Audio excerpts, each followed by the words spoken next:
Oh my God, it's so good to be back here on Career Life. And we're super, super excited because today is a special episode. Anna and I will be talking about quiet quitting, that big trend we've all been hearing about, and seeing the difference. What is an alternative to quiet quitting and how can we see change? But let's kick it off by introducing ourselves. Go ahead, Anna. Sure. So, hi, I'm Anna Goehner, bilingual career strategist. I motivate and empower you to seek change and become your chief career officer. I write about boundaries, mindset, work environment, and job search on LinkedIn. I'm originally from Brazil, but I've been here for many years, and I'm tuning in from North Carolina. How about you, Teresa? I'm Theresa White. I am tuning in from Hawaii. Very, very lucky to be calling this beautiful place home. I guide women in discovering what it is they're meant to do and empower them to find a fulfilling career. I'm a career clarity coach and the founder of Career Bloom.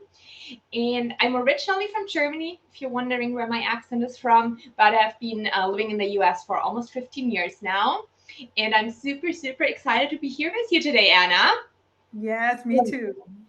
We'd love for anyone who is joining us, say hi in the chat. Let us know where you're listening in from. We really want to see and also hear from you. This today, we really want to have a discussion, and we encourage you to put in your take on the quiet quitting trend and what you think about what we are saying. So be active in the chat. Woo! Come to be here! Yay! It doesn't show your name, but we love to that you are here. So maybe you want to drop your name in the chat so people can connect with you. Thank you for joining us. And yes, please connect with each other. This is also, of course, a networking event. But before we kick it off, we have like lots of things to celebrate today. This is or Anna pointed it out. This is our 10th episode. Yes, and we're really happy to be here. We're really happy for all the support and the comments and because it just make us so happy and give us that support that we need to keep going. So yeah, we're celebrating also. Teresa's last week she had a 5-day challenge, and we're celebrating the success of that challenge. Oh, thank you. And Yeah, that was a super fun week last week. Thanks to all my challenger who joined me for 5 days of finding career clarity, and then we ended it with a frustrated to fulfilled workshop on Friday. So that was a huge success. And we have one more thing to celebrate. Anna was featured in Time magazine this week. So please drop a huge congratulations for Anna in the chat. That's a huge accomplishment. And not only that, she was also featured in LinkedIn News again. So congratulations. I'm so, so, so excited for you. Well deserved. thank you, I appreciate that. All right. Hi, Liz. Thank you for tuning in. Great to see you. All right. So let's get started on our topic for today. We're going to talk about quiet quitting. So I've been doing some research on trying to find the definitions that we can start off with. And really, the quiet quitting trend that started on TikTok has no real definition. So everyone understands something a little bit different under the quiet quitting trend, and has a lot of different trends and opinions around it. But overall, it is employees embracing the idea of no longer going above and beyond at work. So they're checked out at work and reducing their enthusiasm and sticking to the absolute bare minimum expectation of their role. Currently, there are millions of people quietly quitting. There's a research done by Gallup, and it says that it's more than 50% of the US workforce who've quietly quit. And if we just think about that for a moment, more than 50% of the US are checked out at work, sticking to the bare minimum. That implication for obviously businesses of losing productivity, but at the same time also for individuals who are sitting at their desk for 40 hours or however many hours a week of just sticking to the minimum, not being enthusiastic, just doing the bare minimum. That's something that is like very significant, more than 50% of the US. Um, but I'd love to hear from all of you. And obviously, there's a lot of different opinions. If you're here listening in, please drop in the chat and let us know what comes to mind for you when you hear the phrase quiet quitting. And I'm going to turn it off to Anna, and maybe you want to share a little bit of what your take on the quiet quitting is. And I know we have similar thoughts here. Sure, sure. So I just wanted to say for everyone, tuning in now, the only way we know that you're here is if we drop a hello, hi, tell us where you're tuning in. And, you can even like network in the comments. Feel free to say hello to us. We're more than happy. We always reply to all the comments. So say hello to us so we know you're here. So we don't really like the word sentence, quiet quitting, because it makes you feel powerless, right? That you're not in control, like you're passively, your role, it's a passive role. You're just kind of letting like life pass you by, right? So I don't personally like, because I think it has like a negative connotation, like the whole quiet quitting. This is a picture that I want to give you that it comes to my brain. It's someone sitting in a cubicle or in a corner somewhere with their head down, just doing like the bare minimum, and that's it, right? Like disengage, not, not thinking about, learning opportunities and all these different things. So, and I understand, and I'm going to give you a little bit of my take on the hustle culture here, because it's always about expectations, like more performance, always more, always on. And I usually like to talk about the word like busyness, because it goes along with the hustle culture, like the culture that always expects, you to go above and beyond, always above and beyond. You're already working at 150%, and you're getting paid at 100%, but you need to keep going, you need to keep working more, right? So how do you find that balance between your performance and desire to grow with the company expectations? And this is something that we're going to touch base a little bit here. So we as humans, we are here to evolve, change, and grow, not to stay put and stagnant, right? So one thing that I want to say here, like sometimes for me, the whole like thinking about a work environment where I want to work, you all start with a job description. And I personally, I look at job descriptions every single day based on what I do. And sometimes you see the laundry list with 30 different tasks, or you're going to see the bare minimum, like 5 different tasks. You know that a job description is like the minimum things that you might be doing on a job, or the core things that you're going to be doing on a job. But it's not going to be, you likely are going to be doing more than just what you see in the job description. And sometimes you do more because you want to take on a new project, because you want to grow. Like I remember I took on employee communications, and I used to write those like almost every day, and honestly improve my communication skills, as a writer. So it's something that I thought it was in alignment with my skills. It wasn't a part of my job description, but it was something that I wanted to develop. So I feel like this whole idea of quiet quitting, only doing the bare minimum and what you're getting paid. And I understand the idea of going against the hustle culture, because I don't believe you should be giving 150%, waiting 5 years to get a promotion when you're already giving so much and you don't see any sort of change, right? But I also think of, as an employee, if I am working somewhere and I just I'm just doing the bare minimum, it's like, how am I learning and growing? Right. So this is some of the things that I want to bring to start the conversation. So I have a question for everybody tuning in here. Drop a yes in the chat if you agree that life is too short to quiet, quit, and watch from the sidelines. And it's something that we're going to touch base here, because we understand the hustle culture that always wants you to go above and beyond. But at the same time, how are you thinking about your growth as a professional? Right. So take over, Teresa. Thank you, Anna. I think you hit on a really important point, because right now that quiet quitting trend is positioned as the opposite to the hustle culture. So we're made to believe like either you're part of that hustle culture, that busyness Anna was talking about, or you quietly quit. But what we're here to share is, aren't there alternatives to that? Is Mhm. really the only response to the not keeping up with the hustle culture, is really the only response that we can come up with, quiet quitting and passively sitting in the corner and doing the bare minimum? Or are there alternatives ways that make you feel in charge and powerful while not sacrificing your well-being and your health and going with that crazy busyness that we so often hear about? So that is really what what our conversation today is going to be about. How can we find other ways to respond to that busyness, that hustle culture? But before we go into these alternative solutions, I want to share a little bit about my story, because I've quietly quit. I'll be completely honest, that's exactly what I've done.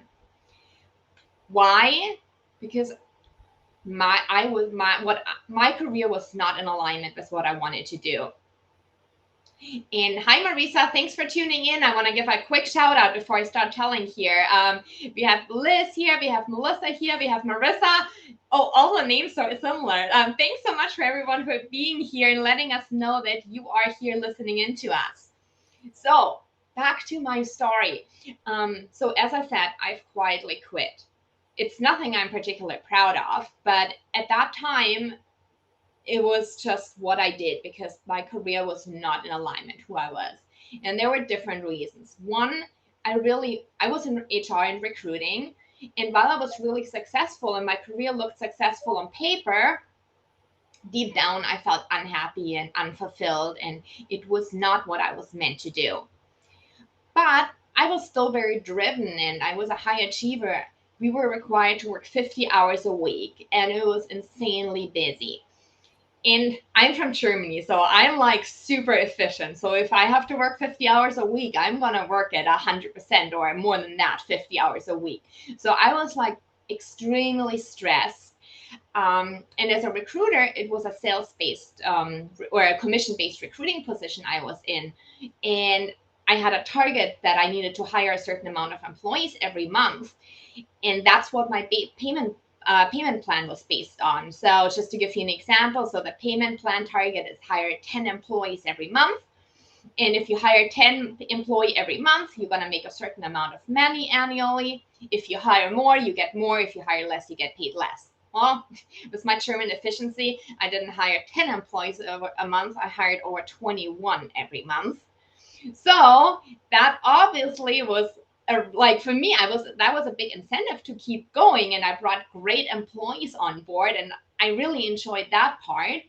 But at the end of the year, instead of getting a thank you for the hard work I put in, for going above and beyond, for really busting my ass all year long, I did not get recognized for that. There was no thank you. I didn't feel valued. All I get was a pay cut because I made too much money. And that, and it wasn't, I said that before, it wasn't so much about the money for me, but that lack of recognition, not feeling valued, was what made me say, like, I'm not gonna go above and beyond anymore. And that's when I quit in my head. I still stuck with the position for almost another year, but I really quit in my head, and I was like, if you don't value the work I do, if you don't value what I do, I will quietly sit here. I'll still hire more than 10 employees a month. I probably still hired at least 15, but I was not going above and beyond. I was not enthusiastic anymore. I was not excited about the position. I had quietly quit. That's exactly what I did. But the truth is, that whole year I did that, I was miserable. I felt stuck. I was so frustrated. I was so unhappy. I didn't enjoy my work. I had no idea what I wanted to do next. I just knew I didn't want to be here, but I didn't want to know what was next for me. How can I get out of that career? What could I do instead? I was lost. I was stuck, and I was really unhappy. And at one point, I just couldn't do that anymore. I couldn't keep going with that quiet quitting and just literally wasting 50 hours a week sitting in a job that I didn't want to do, that I didn't want to be at. Like, that is wasting so much time of your life. And that was really the point where I was like, okay, I need to make a change. I need to figure out what do I want to do, and then get out of this position that I'd already quietly quit, and find something that makes me come alive, that makes me light up, that you really enjoying doing, that makes me feel fulfilled. And now that I have that, I feel alive again. Like, this is just such a night and day. So that story is why I'm so passionate about this topic, because I know that quiet quitting is not what's going to make most of us happy. It's really sitting on the sidelines, watching life pass you by, being very passive, and most of the time very unhappy and unfulfilled, when at the same time you could really dig deep and find what do you want to do and get to a career that lights you up, that allows you to use your strengths and your skills, and that fills your bucket. I'm not saying you have to be part of the hustle culture, but while you're at work, instead of being passively on the sidelines, be in a position that you really enjoy and that you want to contribute, and that fills your battery instead of drains you so much. So that is where my passion for this topic comes from. And as I already said, today we want to really talk about what are other alternatives that we can look into instead of quietly quitting. Also, for me, looking back, what could I have done instead of wasting all this time this whole year? What would have been other solutions to this situation? And we're going to talk about 4 topics today. Anna is going to start by talking about setting boundaries. Then I'm going to talk about how can you figure out what you really want to do and find a fulfilling career. Anna's going to talk about the healthy work environment. How can we find the right work environment for us? And then last but not least, we'll talk about what does it mean being in charge of your career versus just a passive bystander. All right, Anna, you can kick it off with or let's actually, oh my God, I love here seeing this comment here. Marisa saying, this is giving me life. I can totally relate 100% with what you're saying. I'm also recruiting in a sales-based, commission-based structure. Yes, we're in the same boat. Yes, yes. Thank you for sharing that. Really appreciate your input. And Yep. again, if you guys have any questions, anything you want to add to the discussion, please drop it into the chat. We love to hear from you. Mhm. Yeah, so let's talk about boundaries. Thank you so much, Teresa, for sharing your story. And I'm sure a lot of people can relate because we're not here, we're not advocating for the hustle culture by any means, but we're also not advocating for you to give up on your career, right? That's not the point. And just kind of get your head down and do like the bare minimum. It's like, and something that just came to my mind, it's a little bit off topic here. I feel like when companies invest in their people, my managers invest in their people too, and it's just like people don't necessarily quiet quit because they know there's a path for them, right? Like, okay, if you do X, Y, and Z, you're likely going to get a promotion, or you are in a path and you are in a path of growth. I think what I see that happens a lot is like when you are already working, as I said, 150%, and you're getting paid for 100%, and there's always that idea of you need to give more, and you're not making the money that you're supposed to be making. And I think this is why there's this whole trend of whatever you call it going on. But let's go back. I just wanted to mention that because it really came to mind right now, and it's something that I thought about it, and I know people feel this way. People see that all their efforts, everything they put into, their jobs, they are trying to learn, they are trying to grow, but they don't see anything. Like Teresa said in her own experience, there's not a thank you. Instead, there's a pay cut. Yeah. So I feel like this is why people are saying enough is enough. But what we're talking about here is like, don't be that person. Maybe you need a new job, maybe you need a new work environment, maybe you need a new career, but don't be that person that kind of gives up on that side of you, because at least in the US, all of us are going to have to work at least, many of us, more than 40 years, right? To be able to retire. So you don't want to spend years and years of your life doing the bare minimum just to kind of. And the other thing about doing the bare minimum is you don't want to be a part of an unexpected layoff. Yeah. right? Because you're just doing the bare minimum, you're not in a job that doesn't serve you. So it's something to keep in mind too, because in the US you are at will employment. Most work agreements are at will, which means they can terminate you at any time. So when you're not, because when you are doing work that you love and you are working for a company that values you, you feel good about going above and beyond. And Teresa and I, we both have the achiever in our strengths. That's one of our top 5 strengths. Yeah. So when we feel good about the work, we want to go above and beyond, right? And because we want to succeed, we want to learn, we want to perform. This is important to us. And I feel like it's important for many people in the workforce. So let's go back to boundaries now, because I just had to say those things, because I really like your story is really moving. And it relates to Marissa, and I know it relates to many other people. So how can we set boundaries as an alternative to quiet quitting? Because when you set boundaries, you are in an active role. You are in control, right? So boundaries are hard conversations, no matter the situation. And, based on what I'm going to say here, I will never say go ahead and set like this big boundary. You used to work 80 hours a week, and next thing you know, you're only working 40, and you don't communicate, you don't say anything to your manager, to your team. That's going to be clear that something is up. So what I always say is have the conversation. Maybe you start small, maybe you don't want to say, certain things, or even like, I don't know, like rehearse the conversation. Try to figure it out, because I can give you 1 million ways to start a conversation, but I don't know your relationship with your manager, right? So that is one of the most important relationships you have in the workforce, the relationship with your manager. And how you can maybe start that conversation. So try to figure it out, the right words to explain your situation. So we have a hard time setting boundaries because we want people to like us. We want to fit in.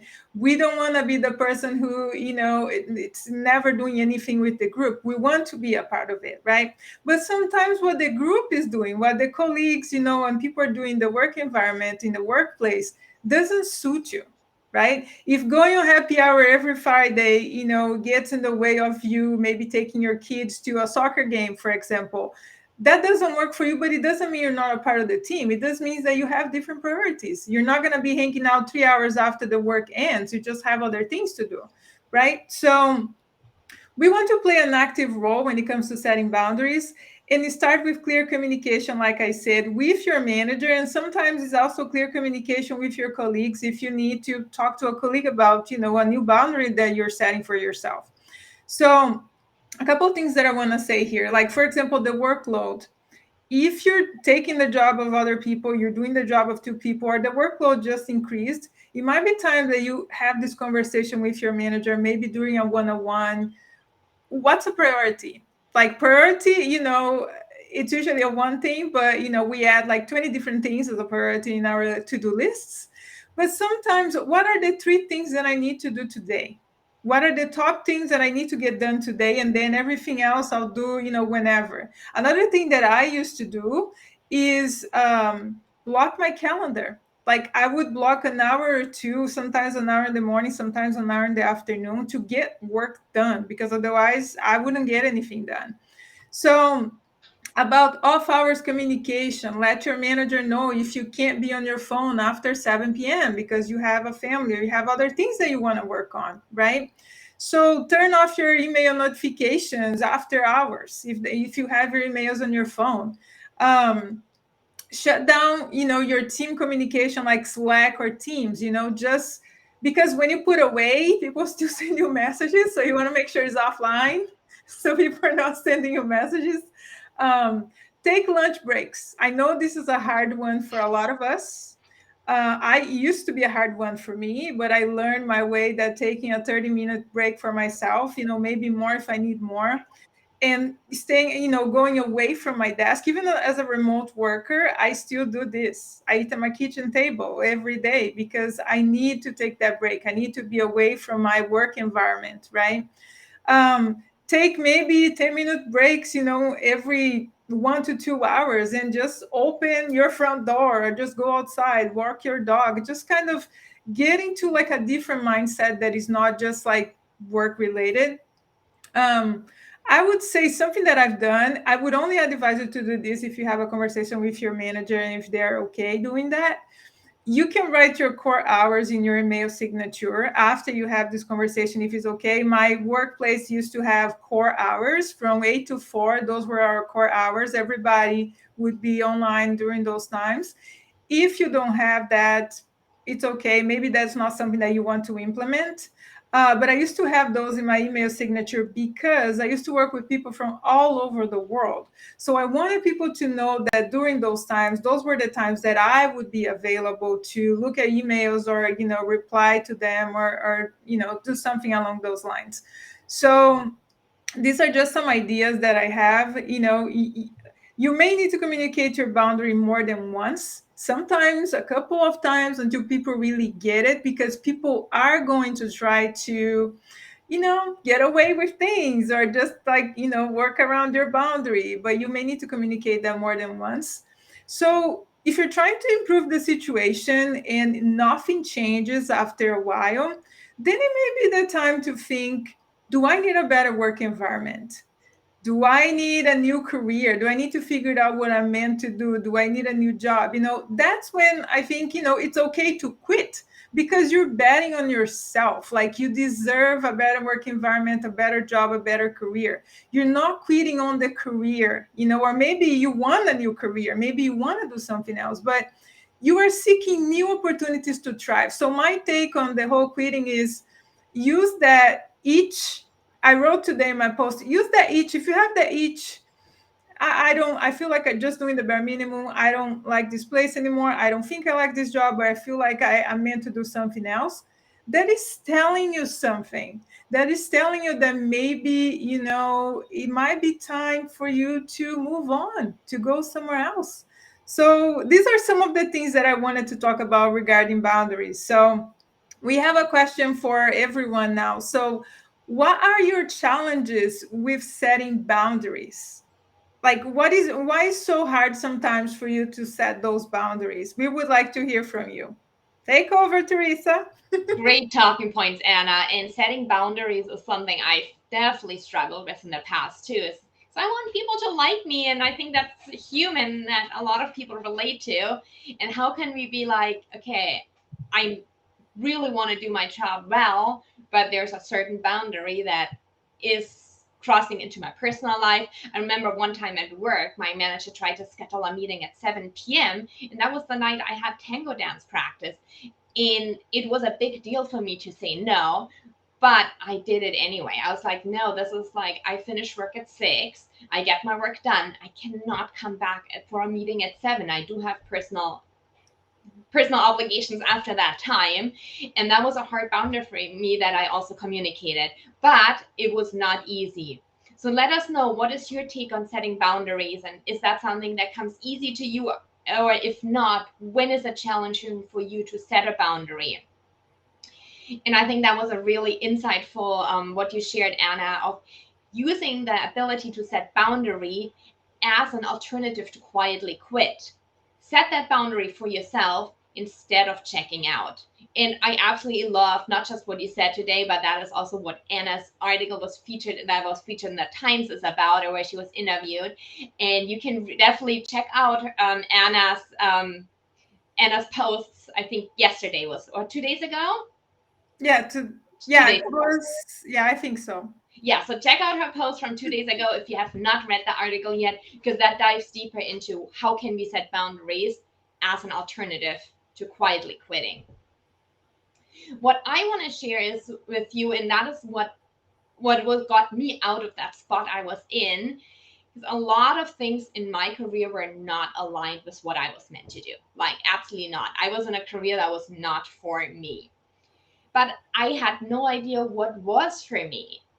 And that process of figuring out what I really wanted to do is what got me out of that place where I had quietly quit.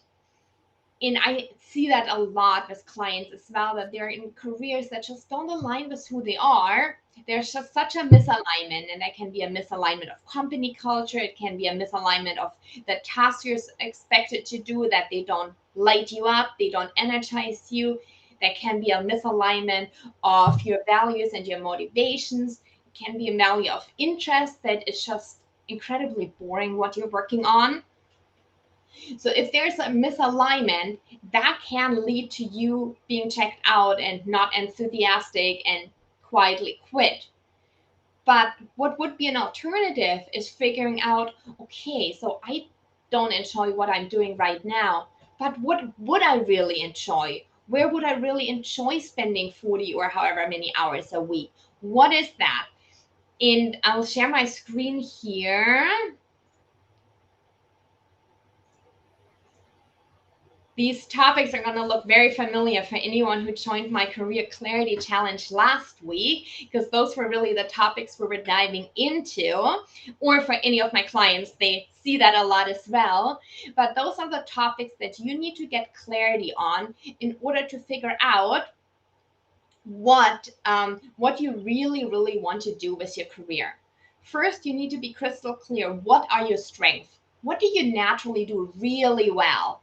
What makes you unique? What are the things that others compliment you on, and you do them so naturally that you don't even notice that you do them so well? What are those things? Then number two, your transferable skills.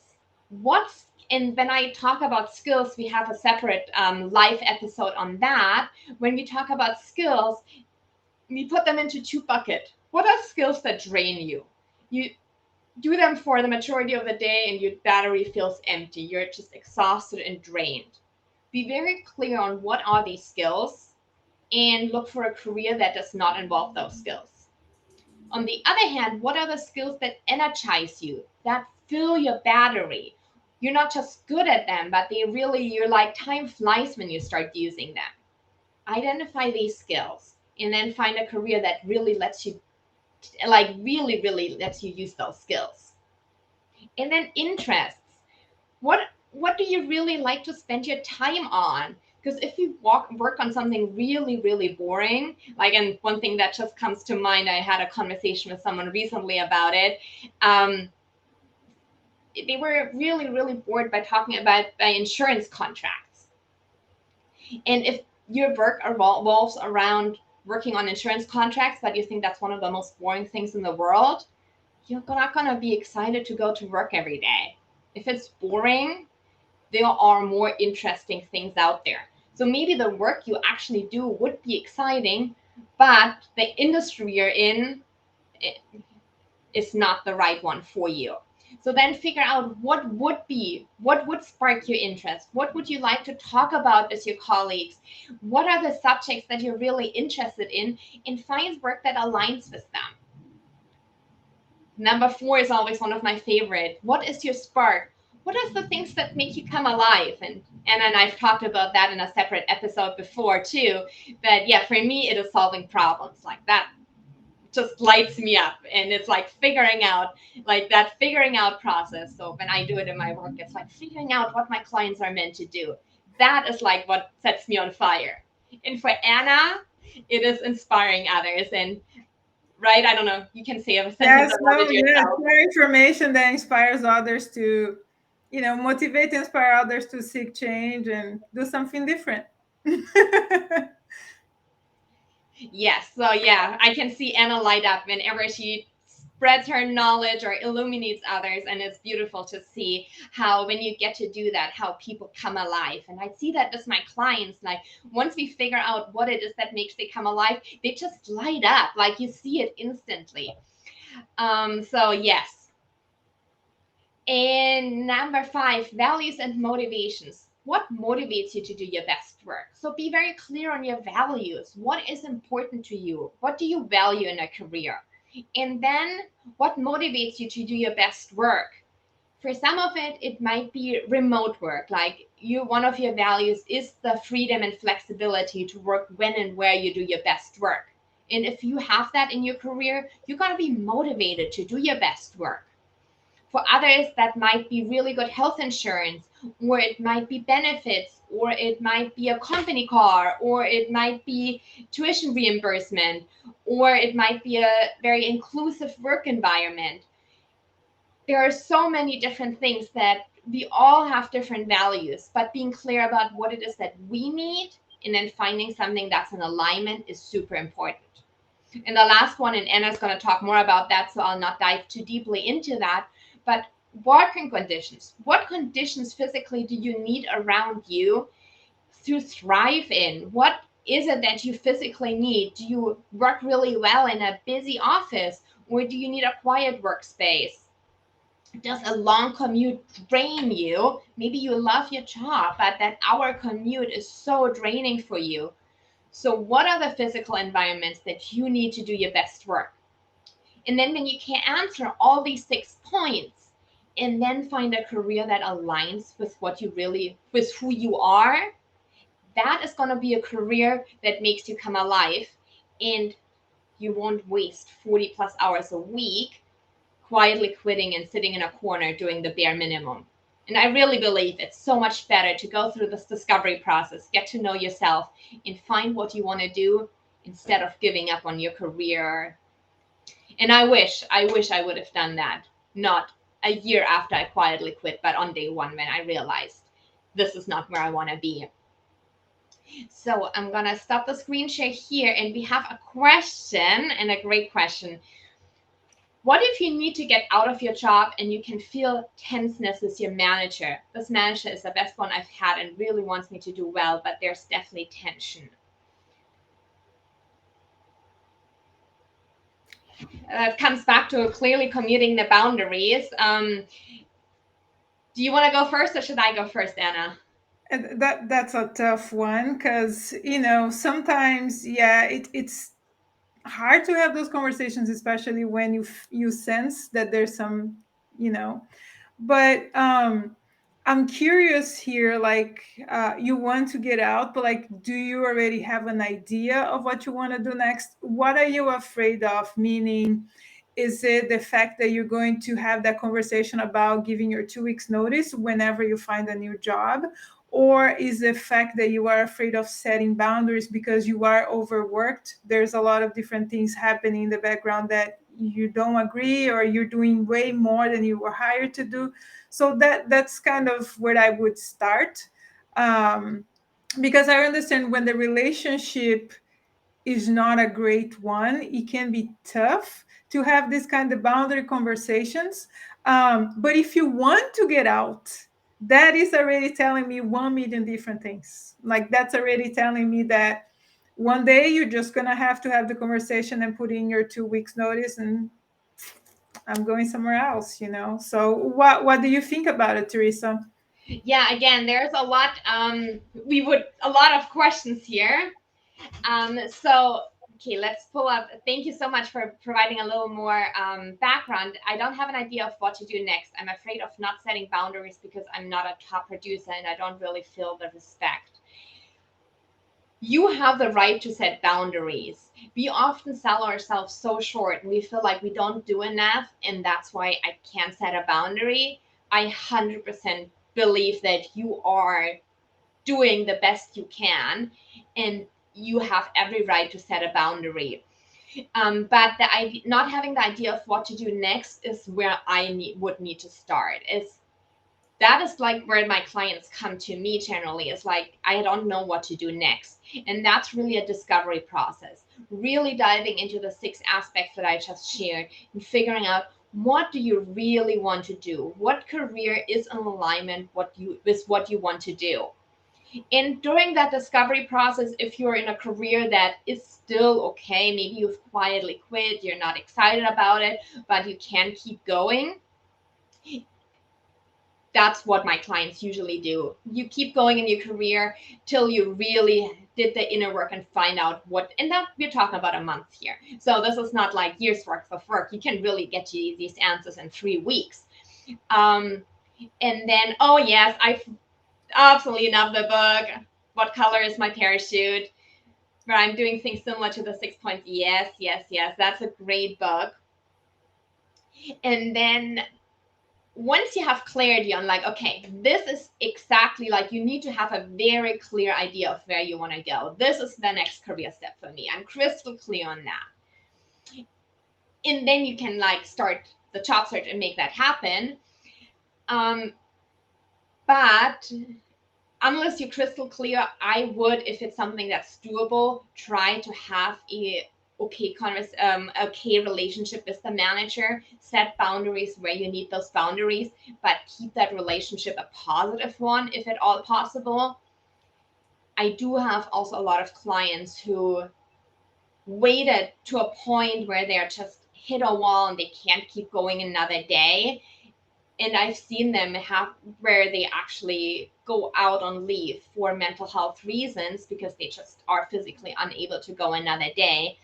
I highly recommend not keep going in that position if you already know it's gonna make me sick. Like, this is not what I can keep doing for in the long run. Better start early, figuring out what your next step is gonna be, and then in the meantime, keep the most positive work environment that you can possibly do, even that is hard, and try to keep that relationship as positive as it can possibly.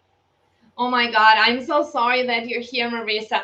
I'd be happy to talk with you, like also after that live, to support you in this, because I know this is a super tough spot to be in. Thank you for sharing that with us. And we're here to support you.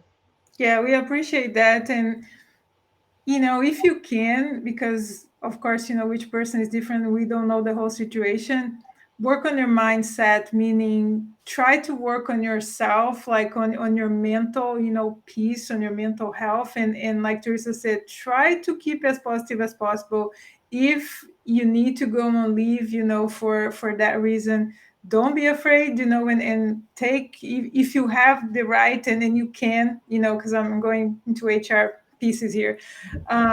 If you need to do that, maybe that might be an alternative for you, but try to find ways to not let work take over your life, because when you get into that breaking point, anything becomes a trigger, and we're not therapists by any means, and we're not, mental health care professionals by any means, but working on your own mindset is going to be key for you to keep going, and try to find a different job. Because one thing that I want to share here, when you go from job to job and you are exhausted and you don't know what you want to do next, you may end up in another job that is similar, has other triggers, that is going to just like in 2 months you're done, right?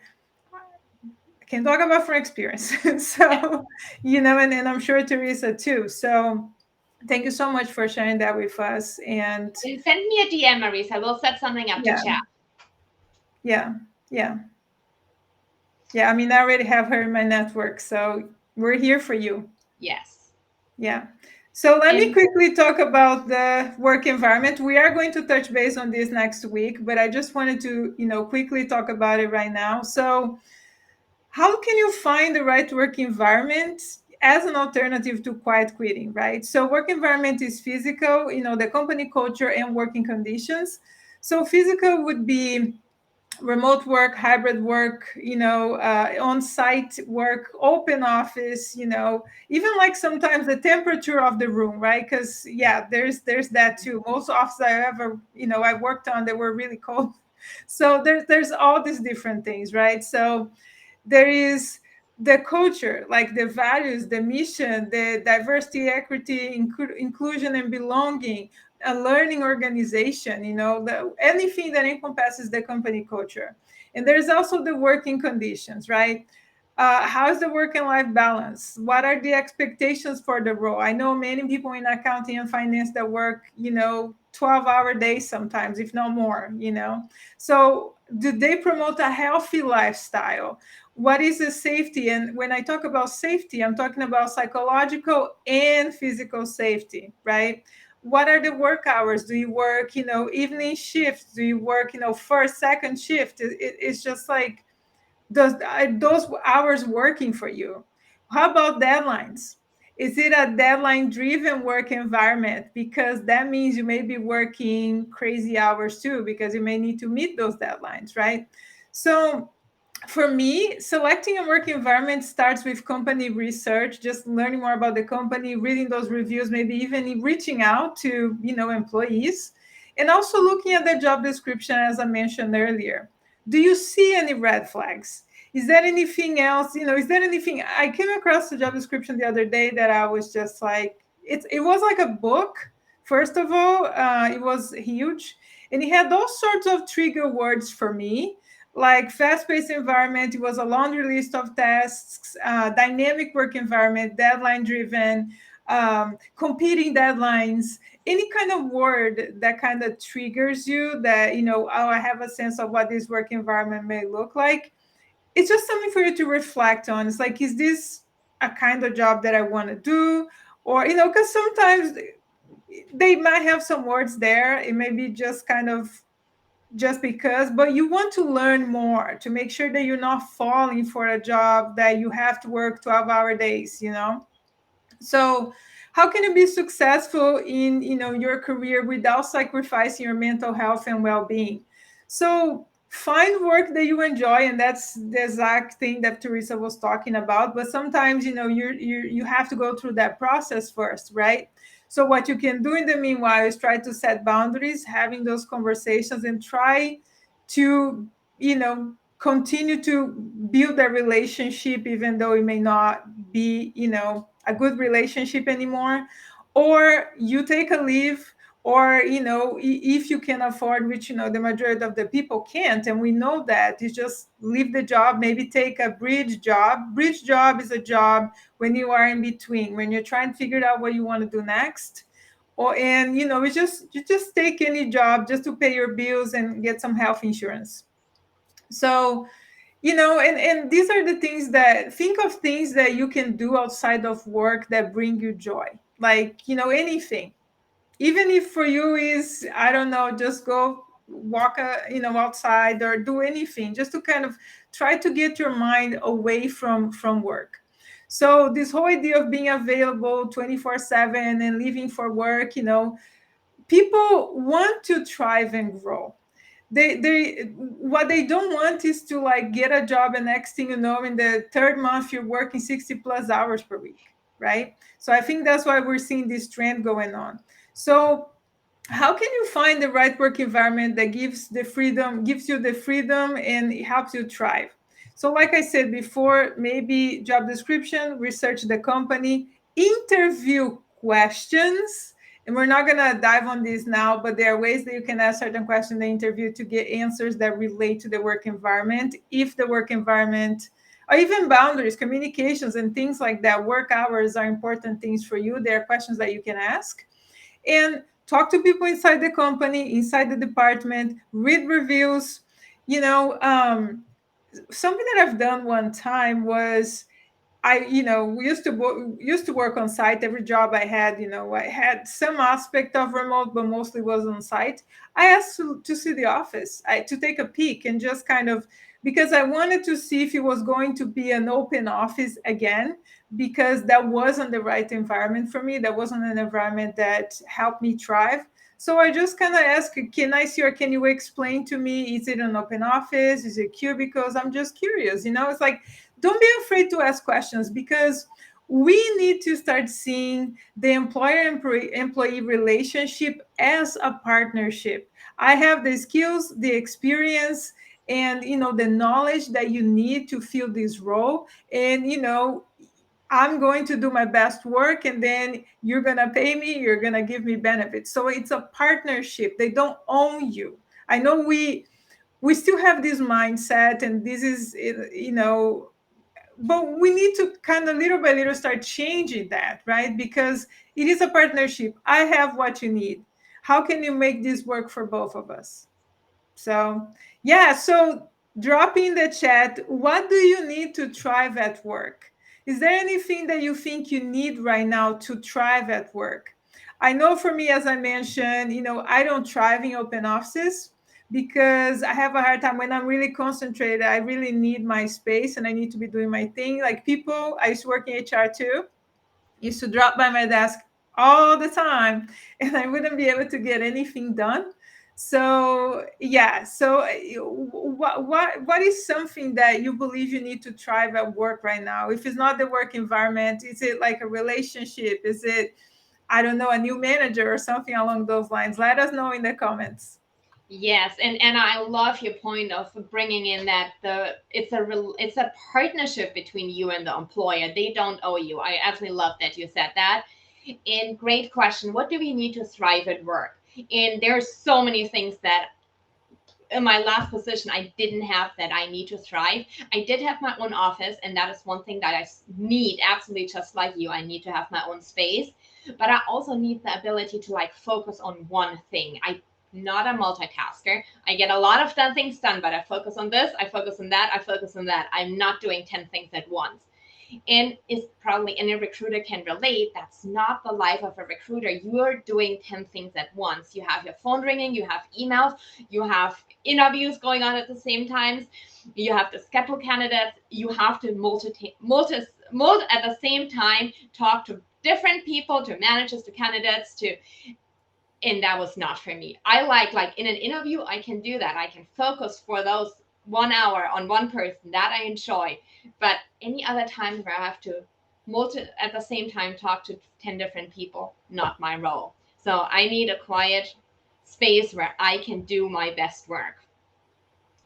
And then the last alternative that I want to bring in as an alternative to quiet quitting is being in charge of your career, really being in the driver's seat, and not in that passive roles of having quit and letting your career happen to you, but taking charge.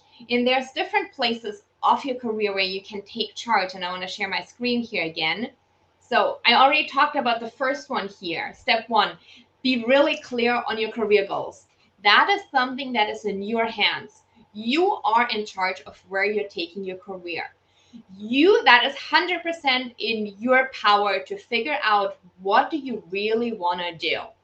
This is, and then be clear, like, okay, this is my career goal. I know what my strengths are, I know my skills, I know my interests, I know my values, I know all that. I figured it out, and this is what I want to do.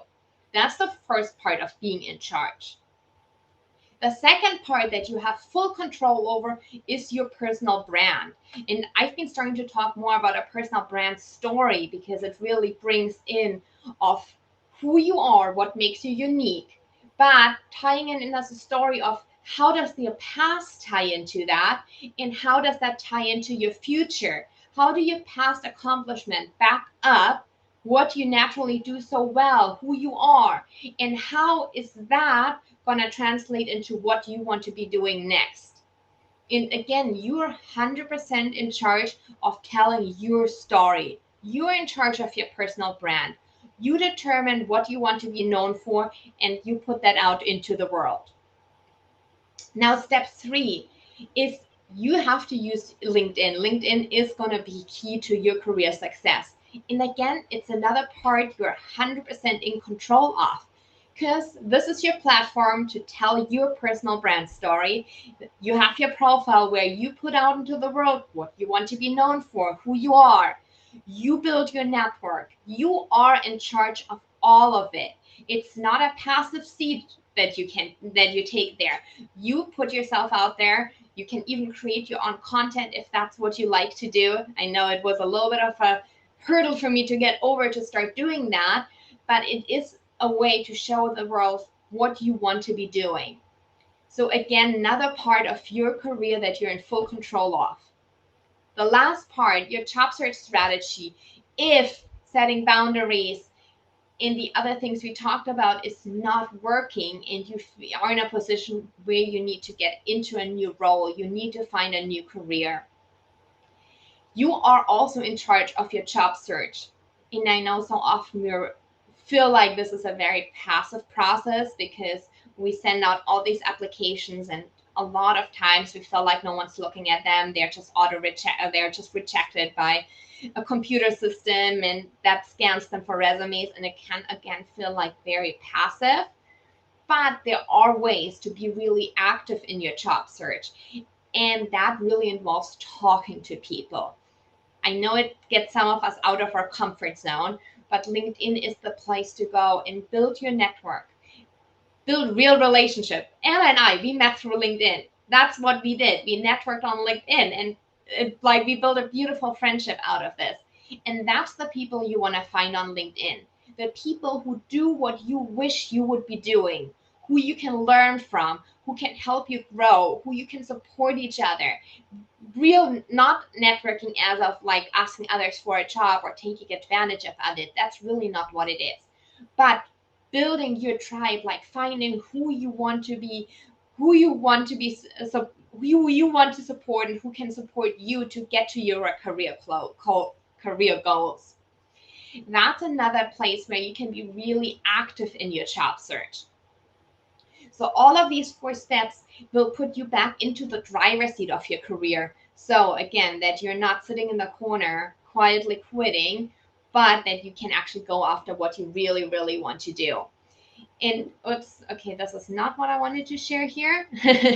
Let me actually get out of this. And all of this and way more is was what I covered in my workshop last Friday. So if you want to learn more about exactly what you can do to get into the driver's seat and be in charge of your career, you can head to my website. It's careerbloomcoaching.com. And when you click here on this button, the Frustrated to Fulfilled workshop is only available for one more day. So by tomorrow, it's going to be gone. It's a 1 hour free workshop that walks you through these 4 steps that I just shared with you, step by step, so that you can really find the career that makes you come alive and actually also make it happen. And if you want to dive into this a little bit further, here under my coaching tab, is where I talk about my Frustrated to Fulfill program. In the Frustrated to Fulfill program is where I take my clients through getting clarity on what exactly they want to do, having that clarity, that certainty of like, yes, this is the career for me, this is what I want to do. And then the 4 steps that I just shared with you of how do we actually tell your story now? What is your personal brand? How do we utilize LinkedIn? And how are we going to be effective in your job search? So at the end, you will find that fulfilling and energizing career. All right, Anna. Is it time for questions? Let me actually stop my screen share here.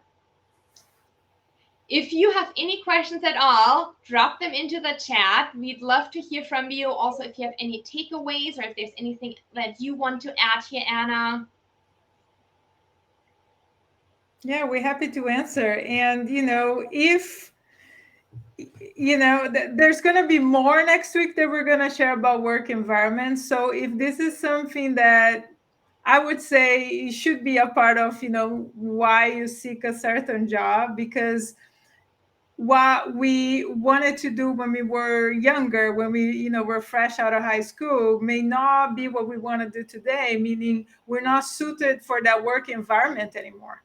Right. So if you need to be on call all the time and that doesn't suit you anymore. So come back next week at the same time. Our live event's going to be 30 minutes. It's not going to be 1 hour. So you're going to get great insights all about work environment, the physical, the company culture, and the working conditions.